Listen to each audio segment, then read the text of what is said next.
First contact gone wrong. Commander Sarah Chen stood at the bridge of the UES Intrepid, her dark eyes fixed on the massive alien vessels that had suddenly appeared at the edge of the Proxima Centauri system.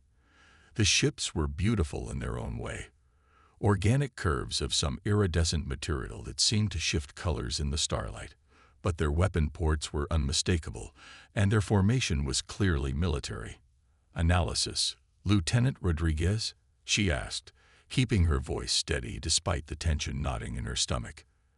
This was humanity's first contact with an alien civilization, and it was happening at their first extrasolar colony. The timing couldn't have been worse. 17 vessels total, Commander. Energy readings off the charts. Their smallest ship outguns us by at least an order of magnitude. Rodriguez's fingers flew across his holographic interface. They're using some kind of gravitational manipulation technology we've never seen before. The way they're moving, it's like they're bending space itself. Chen nodded slowly. The Intrepid was humanity's most advanced warship, incorporating their breakthrough quantum crystalline computing core and revolutionary plasma drive. But compared to these visitors, they might as well have been in a rowboat. "They're broadcasting, Commander," Communications Officer Park announced. "Universal Translator is processing. Getting a signal lock now." The main view screen flickered to life, revealing a being that looked almost reptilian, with iridescent scales and multiple pairs of eyes arranged in a mesmerizing pattern. When it spoke, its words were translated with only a slight delay. "Attention, human vessel. I am High Commander Verix of the Nexari Empire. Your species has violated quarantine protocols by expanding beyond your home system without proper authorization. You will immediately withdraw all colonial assets and return to your designated development zone." Chen felt her jaw tighten. They'd come so far, fought so hard to establish their first foothold among the stars. Proxima Colony represented the combined efforts of over 30 nations and hundreds of thousands of people. "This is Commander Chen of the United Earth Ship Intrepid. We were unaware of any quarantine or requirement for authorization. We're willing to discuss diplomatic relations and—" "There is nothing to discuss," Verix interrupted. "The laws of the Empire are absolute. You have 24 standard units to begin evacuation procedures. Failure to comply will result in forced removal." The screen went dark before Chen could respond. She turned to her XO, Commander James Foster, whose weathered face reflected her own concern. "Options. We've got 3 other ships in system, the Constantine, the Galileo, and the Zhongyi. But even together, we don't stand a chance in a direct confrontation." Foster's expression hardened. "The colony has 50,000 civilians, Commander. Evacuation would take weeks, even if we had somewhere to evacuate them to." Chen walked to the tactical display, studying the positioning of the Nexari ships. They were arranged in a standard containment pattern, but there was something odd about it. "Look at this," she said, pointing to the formation. "They're maintaining perfect geometric spacing. Almost too perfect." Rodriguez leaned forward. "You're right. Their formation is mathematically precise. Their computers must be handling all their maneuvering." A slow smile spread across Chen's face. "And what happens to computers when you introduce unexpected variables?" She turned to her crew. "Get me the other ship captains. I have an idea that's either brilliant or suicidal." Within minutes, the other 3 human captains were on a secure channel. Chen laid out her plan quickly, watching their expressions shift from skepticism to cautious hope. "It's insane," Captain Yuki of the Galileo said, "but it might just work." "The timing will have to be perfect," Captain Singh of the Constantine added. "One mistake, and we're all dead." Chen nodded. "We've got 23 hours to prepare. Let's make them count." The next day, as the deadline approached, the 4 human ships took up positions that appeared to be the start of a retreat. The Nexari fleet maintained their perfect formation, weapons charged but not yet firing. "They're sending another message," Park announced. Verix appeared on screen again. "Your time is nearly expired. Begin your withdrawal immediately." Chen stood, straightening her uniform. "High Commander, we have a counter-proposal." Before Varix could interrupt, she continued. "Our scientists have been studying your impressive ships. We've noticed you use gravity manipulation for propulsion and weapons. Very efficient, very precise." She smiled. "Very predictable." Varix's scales shifted color slightly. Confusion, perhaps. "Your primitive observations are irrelevant. You will. Now." Chen barked. All 4 human ships fired simultaneously, not at the Nexari vessels, but at precise points in space around them. Quantum torpedoes detonated in a carefully calculated pattern, creating a cascade of gravitational distortions. The Nexari ship's own gravity drives interacted with the distortions, amplifying them exponentially. The perfect formation collapsed into chaos as their automated systems tried to compensate for the gravitational anomalies, each correction making the situation worse. Ships collided with each other, shields flickering as their power was diverted to the failing drive systems. "Their formation is breaking down," Rodriguez reported, excitement in his voice. "Their automated systems can't handle the gravitational feedback loop." Chen opened a channel to all ships. "Target their command and control networks. Fire everything we've got." The human ships struck with everything in their arsenal: plasma beams, quantum torpedoes, and experimental phase cannons. Under normal circumstances, the Nexari shields would have shrugged off the attacks easily. But with their systems in disarray and power fluctuating wildly, several shots got through. Secondary explosions blossomed across 3 Nexari vessels. The others began to retreat, their perfect formation now in shambles as they struggled to compensate for the gravitational chaos. "They're pulling back," Foster reported. "I don't believe it. They're actually retreating." Chen opened a channel to Varix's ship. "High Commander, shall we discuss those diplomatic relations now?" The response came not in words but in action. The Nexari fleet jumped to faster than light speed, leaving behind only the lingering gravitational distortions as evidence they'd ever been there. The bridge crew erupted in cheers, but Chen raised her hand for silence. "This isn't over," she said quietly. "We've shown them that humanity won't be pushed around, but we've also shown them that we're more dangerous than they thought. They'll be back, and next time, they won't underestimate us." She turned to her crew, seeing the same mix of pride and determination in their faces that she felt herself. "Send word to Earth. Tell them everything that happened here. And tell them to prepare, because humanity's real fight for its place among the stars is just beginning." As the message drones launched toward Earth, Chen looked out at the stars. They'd won their first battle against an advanced alien empire not through superior technology or firepower, but through human ingenuity and the willingness to try the unexpected. It was a lesson the Nexari would not soon forget, and a precedent that would shape humanity's future among the stars. The Intrepid's quantum core hummed softly as they began their patrol of the system, watching for any sign of the Nexari's return. They had defended their foothold in space, but Chen knew this was just the beginning. Humanity would need every ounce of creativity and courage they possessed for the challenges ahead. But for now, they had shown the galaxy something important. Humans might be newcomers to the cosmic stage, but they were not to be underestimated. The stars themselves seemed to shine a little brighter at that thought. The unconventional defense. 3 months after the Proxima incident, Earth's orbital shipyards blazed with unprecedented activity. Admiral Lauren Martinez watched through the observation deck of Unity Station as construction drones swarmed around the skeleton of humanity's newest vessel. Unlike the sleek, traditional designs of their previous ships, this one looked almost intentionally crude, asymmetrical, with strange protrusions and seemingly random geometrical patterns across its hull. "It looks like a child's drawing," remarked General Zhang Wei, standing beside her.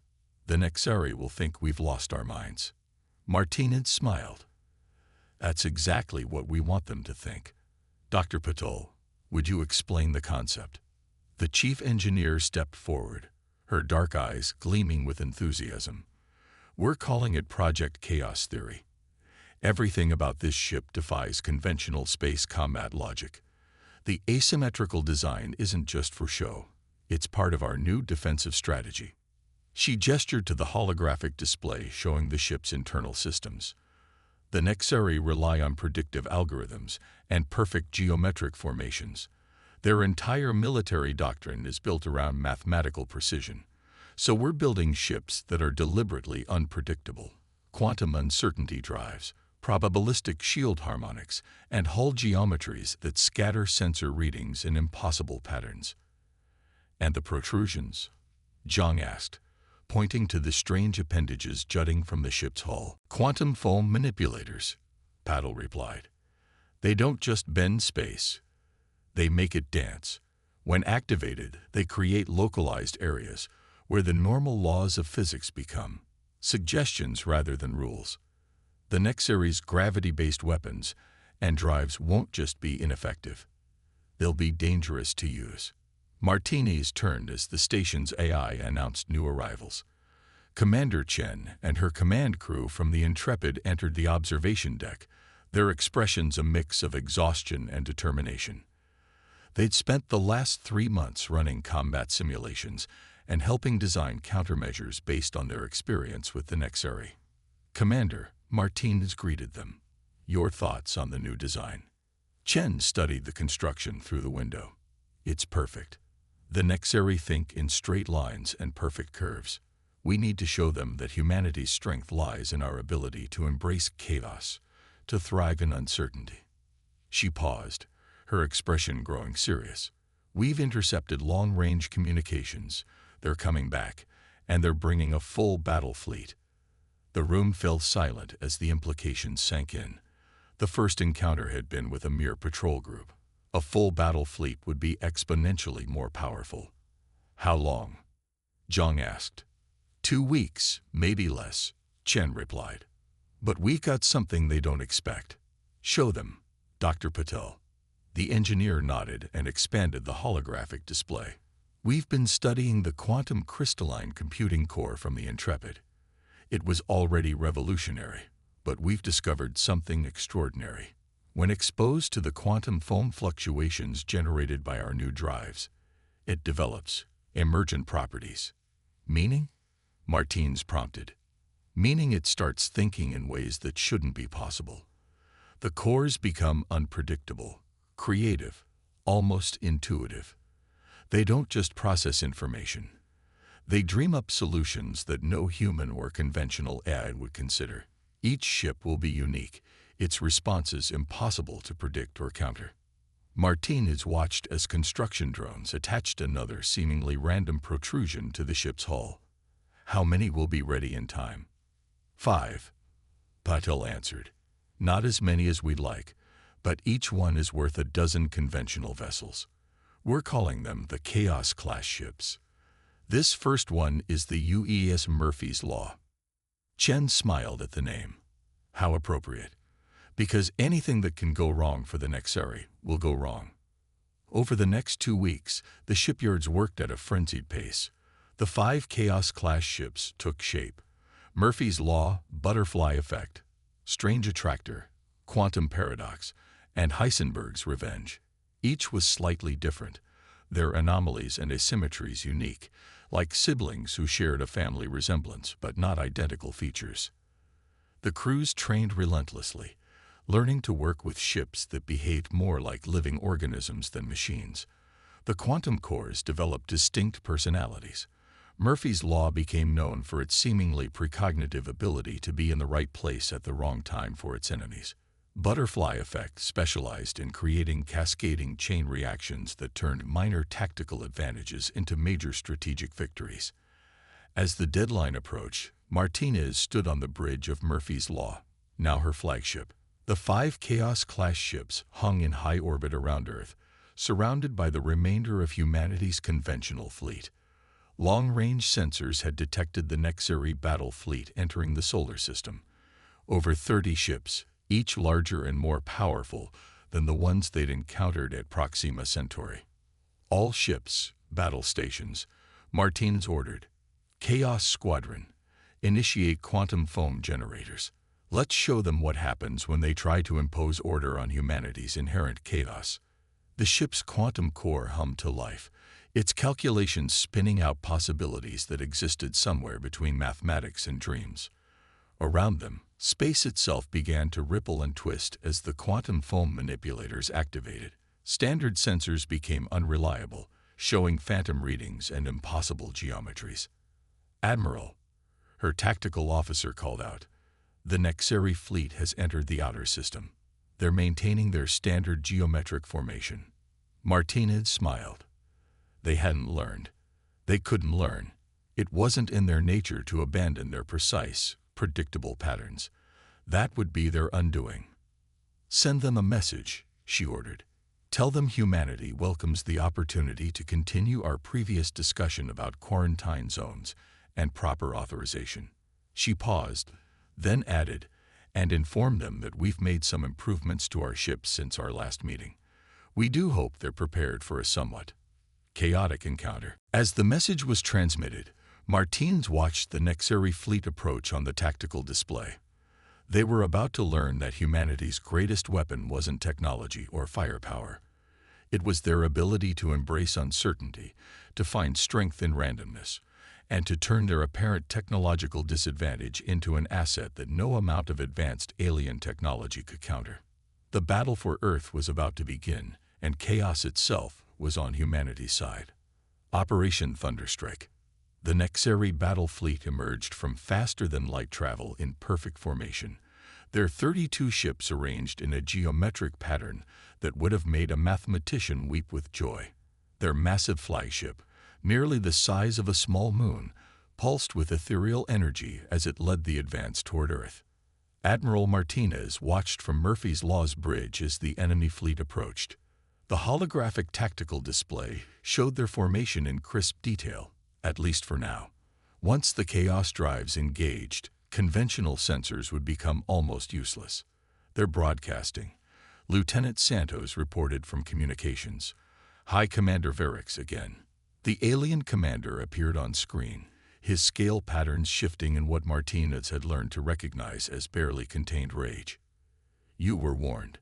Your species has not only refused to withdraw from prohibited space, but has continued to develop unauthorized technologies. Your punishment will serve as an example to other emerging races." Martinez stood, straightening her uniform. "High Commander, I see you've brought more ships this time. I hope you've also brought better tactics than geometric formations and predictable attack patterns." Verix's scales flickered in patterns of blue and gold, confusion mixed with indignation. "Our formations are the product of 10,000 years of martial optimization. They are mathematically perfect." "That's the problem," Martinez replied with a slight smile. "Chaos Squadron. Execute Operation Thunderstrike. Show them what imperfection can do." The 5 Chaos-class ships sprang into action, their quantum foam manipulators activating simultaneously. Space itself seemed to shiver around them as reality became locally negotiable. The conventional human fleet held back, waiting for their moment. "Enemy fleet is responding," Tactical Officer Reeves reported. "They're attempting to compensate for the spatial distortions. Their formation is holding, but their targeting systems are showing signs of strain." Martinez nodded. "Murphy's Law, plot an impossible course. Let's give them something their computers can't process." The ship's quantum core hummed with almost gleeful energy as it calculated a trajectory that violated several laws of physics. They moved in a way that shouldn't have been possible, leaving probability shadows in their wake, ghost images of where the ship might have been, could have been, or never was. The Nexeri fleet opened fire, their gravitational weapons distorting space into deadly lenses meant to crush their targets. But the Chaos Squadron was already moving, each ship following its own unique pattern of improbability. "Butterfly effect is engaging their left flank," Reeves announced. "Strange attractor and quantum paradox are moving to split their formation. Heisenberg's revenge is everywhere and nowhere." The Nexeri formation began to break down as their computers tried to track targets that existed in quantum superposition. Their perfect geometric patterns started to show signs of strain.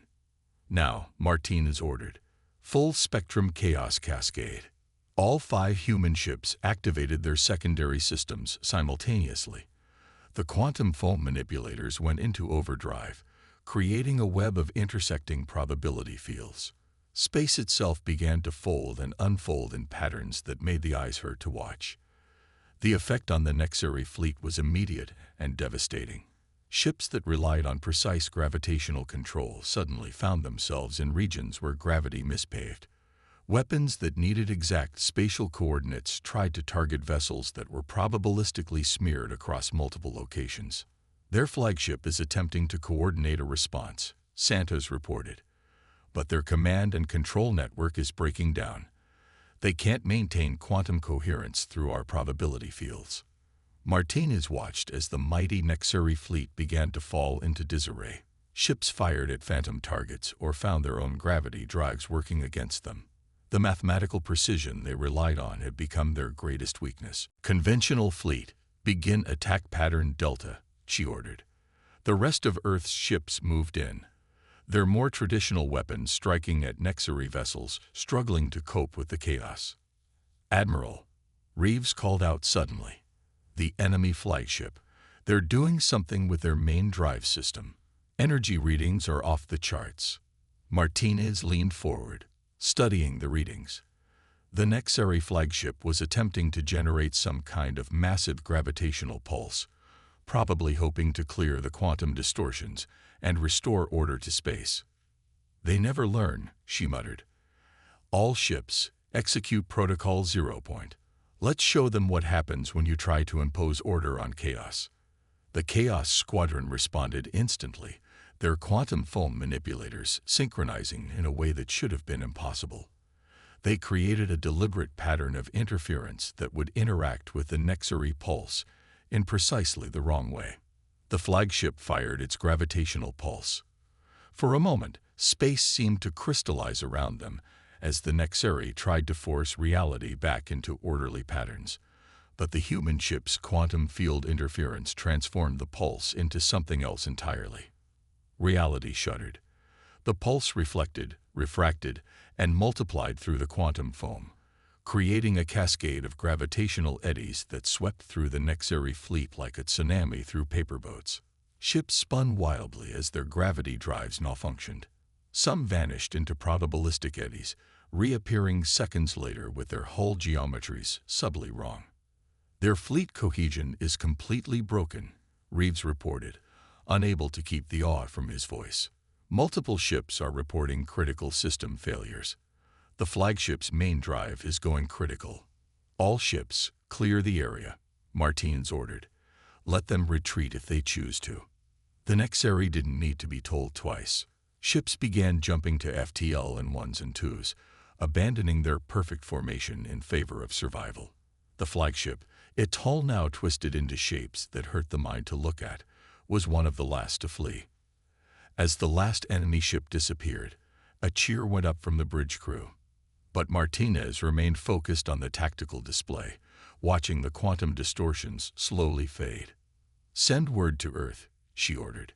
Tell them the immediate threat is dealt with, but also tell them to keep building.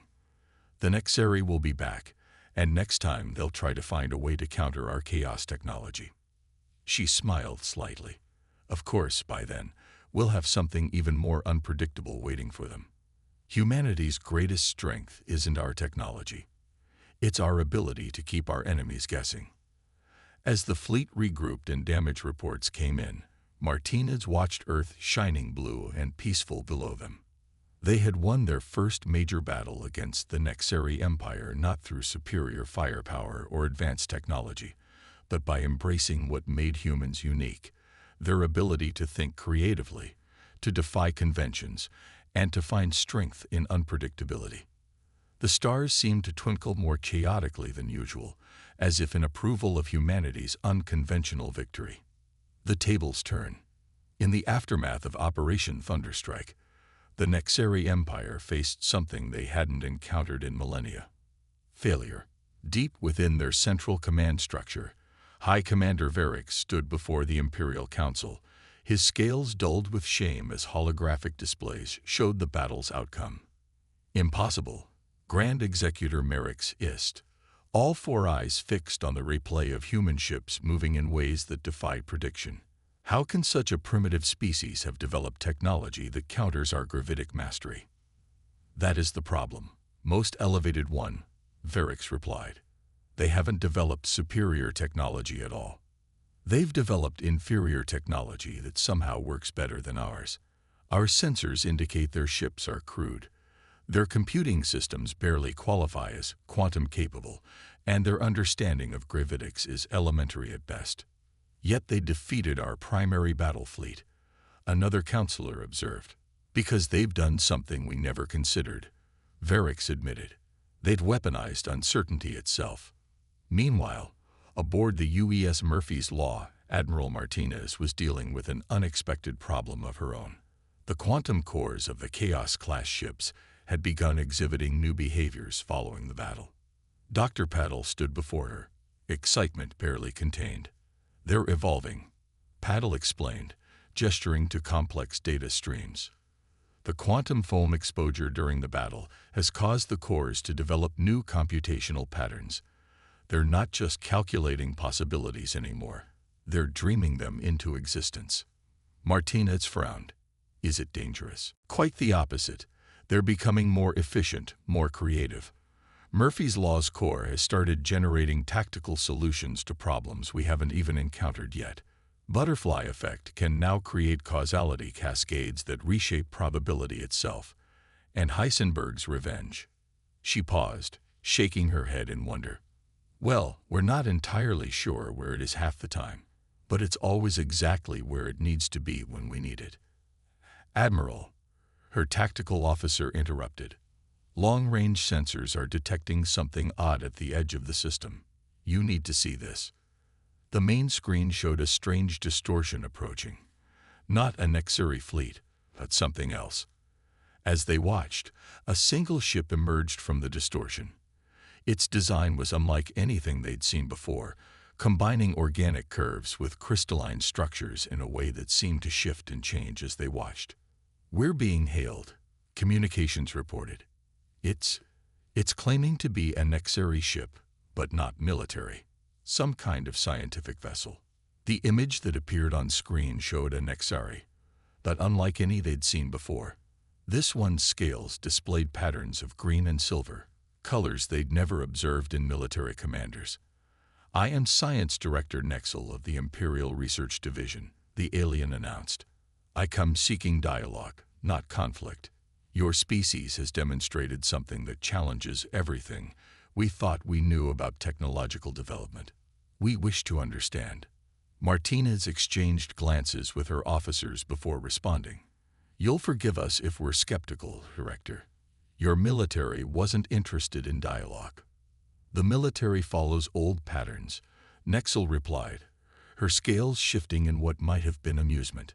We of the Research Division seek new ones. Your chaos technology. It shouldn't work.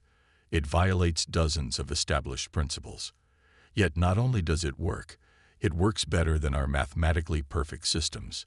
This suggests our understanding of the universe itself may be incomplete. Before Martinez could respond, Murphy's Law's quantum core suddenly surged with activity. The ship's AI spoke up, its voice carrying new harmonics they'd never heard before. The Nexari vessel's drive system is generating a unique quantum signature, it reported. Their ship, it's attempting to mimic our chaos patterns. Poorly, but the attempt itself is fascinating. Nexel's scales flickered in surprise. Your ship's consciousness. It's aware of our attempts. Extraordinary. We've been trying to reproduce your quantum foam effects for weeks, but our systems resist randomness. They always try to resolve into predictable patterns. Martinez felt a smile tugging at her lips. That's because you're trying to create chaos through order. It doesn't work that way. Chaos has to be embraced, not controlled. Yes, we're beginning to understand that, Nexel agreed, which is why I'm here. We propose an exchange of knowledge. Not surrender, not submission, but genuine collaboration. Your species has discovered something profound about the nature of reality itself, that true advancement sometimes requires stepping away from perfection. The bridge fell silent as the implications sank in. Dr. Patel was the first to speak up. "Admiral, the quantum cores, they're responding to the Nexari ship's presence, all 5 of them. They're generating some kind of harmonic pattern." On the tactical display, they could see it, streams of quantum probability connecting their ships to the Nexari vessel, creating a dance of possibility and potential. The Nexari ship's own systems began to synchronize, its rigid patterns becoming more fluid, more adaptive. "Well," Martine said, watching the display with wonder, "it seems our ships have already decided to open a dialogue of their own." "Director Nexel, I believe we have much to discuss." As they began their unprecedented exchange, Earth's quantum cores continued their evolution, dreaming up new possibilities that neither humans nor Nexari had imagined. The rigid patterns of the old order were breaking down, replaced by something far more interesting, a future where chaos and order could coexist, each strengthening the other. In the depths of space, reality itself seemed to hold its breath, waiting to see what this strange partnership between the masters of precision and the champions of chaos might bring into being. The tables hadn't just turned, they had been transformed into something entirely new, promising a future that neither species could have predicted. And in the quantum foam that permeated all of space, probability itself danced with joy at the possibilities to come. A new understanding. 6 months after the first contact between the Nexari Research Division and humanity's Chaos Squadron, the space around Earth had become a laboratory of impossibilities. The UES Murphy's Law hung in high orbit alongside the Nexari science vessel Eternal Question, their quantum fields intermingling in ways that defied conventional physics.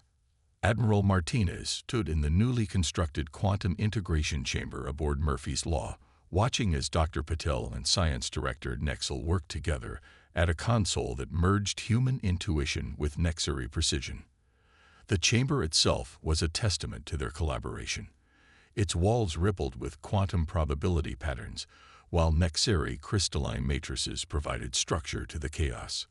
"The latest test results are extraordinary," Nexel announced, her scales shimmering with excitement patterns. "By combining your chaos-embracing quantum cores with our gravitational mastery, we've achieved something unprecedented. Watch." On the massive display screen, a test probe appeared. It was a hybrid of human and Nexari technology, its surface a mesmerizing blend of asymmetrical patterns and precise geometric shapes. As they watched, the probe activated its drive system. Instead of moving through space in the conventional sense, it seemed to dance between possibilities. One moment it was here, the next there, but the movement wasn't jarring or random. It was more like watching water flow around rocks in a stream, natural, efficient, and beautiful in its complexity. "The probe isn't just moving through space," Paddle explained, her eyes bright with wonder. "It's moving through probability itself. The Nexari gravitational technology provides the framework, while our chaos systems allow it to find the most efficient path through quantum foam." "Efficient is an understatement," Nexel added. "It's achieving faster than light travel without actually moving in conventional space. The implications for exploration, for understanding the universe itself." She trailed off as new data streamed across the display. The probe had reached Alpha Centauri in minutes rather than hours, and the energy expenditure was minimal. "The Imperial Council has seen these results," Nexel continued, turning to Martinez. "They're struggling to process the implications. Our civilization has always believed that progress came through perfection, through imposing order on chaos.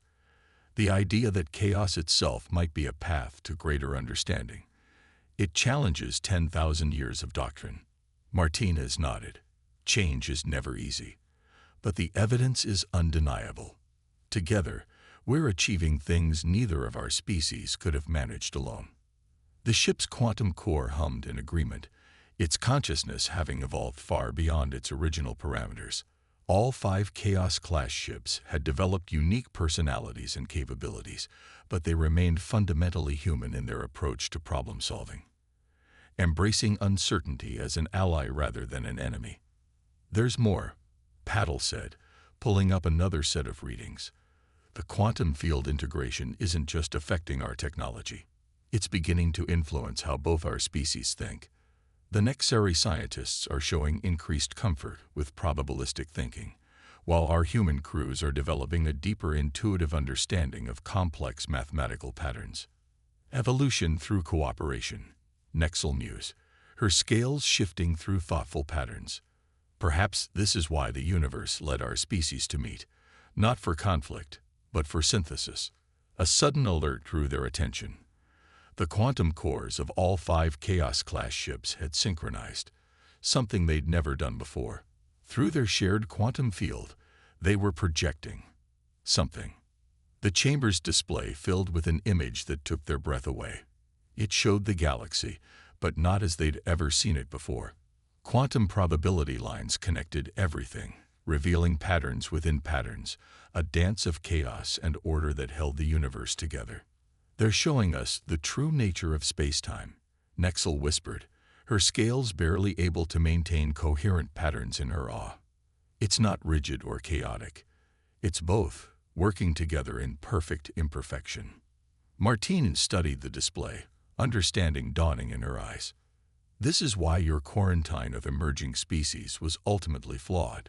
You were trying to impose order on a process that requires both chaos and precision to work properly. Evolution, both technological and biological, needs both elements to thrive." "Yes," Nexel agreed. "And now we have a chance to reform the Empire's approach entirely. Instead of containing new species, we can help them find their unique balance between chaos and order. Each civilization might discover something new about the universe that we never could have seen through our rigid patterns alone." The quantum cores pulsed again, and the image shifted, showing possible futures branching out like a tree of probability. Some branches showed continued conflict, others showed stagnation, but the brightest paths, the ones that extended furthest into possibility, all showed cooperation, synthesis, and growth. "We've already begun adapting the Chaos-class ship designs," Paddle said, pulling up the blueprints. "The next generation will be true hybrids, incorporating the best of both our technologies. But more importantly, they'll be designed to adapt, to evolve, to dream up new possibilities we haven't even imagined yet." "And the Empire's military?" Martines asked, glancing at Nexel. The science director's scales rippled with what humans had learned to recognize as amusement. "High Commander Varix has been reassigned to the research division, actually. It turns out that once he stopped trying to impose order on everything, he developed quite an impressive intuition for chaos dynamics. They all turned as Murphy's Law's quantum core manifested a new pattern in the chamber, a double helix of energy, one strand perfectly ordered, the other beautifully chaotic, spinning together in endless dance. A perfect symbol, Martine said softly. Not the victory of chaos over order or order over chaos, but the strength that comes from embracing both. As they stood there, watching the pattern spin, each of them understood that they were witnessing not just the beginning of a new alliance, but the birth of a new way of understanding the universe itself. Humanity had brought chaos to the ordered empire of the Nexari, and in return, the Nexari had helped humanity find the underlying patterns in their chaos. Together, they were writing a new chapter in the story of intelligence life in the galaxy. And somewhere in the quantum foam that permeated all of space and time, reality itself smiled at the beautiful improbability of it all. The stars outside seemed to twinkle in Morse code, spelling out an eternal truth. The universe's greatest achievements don't come from the triumph of order over chaos, or chaos over order, but from learning to dance with both.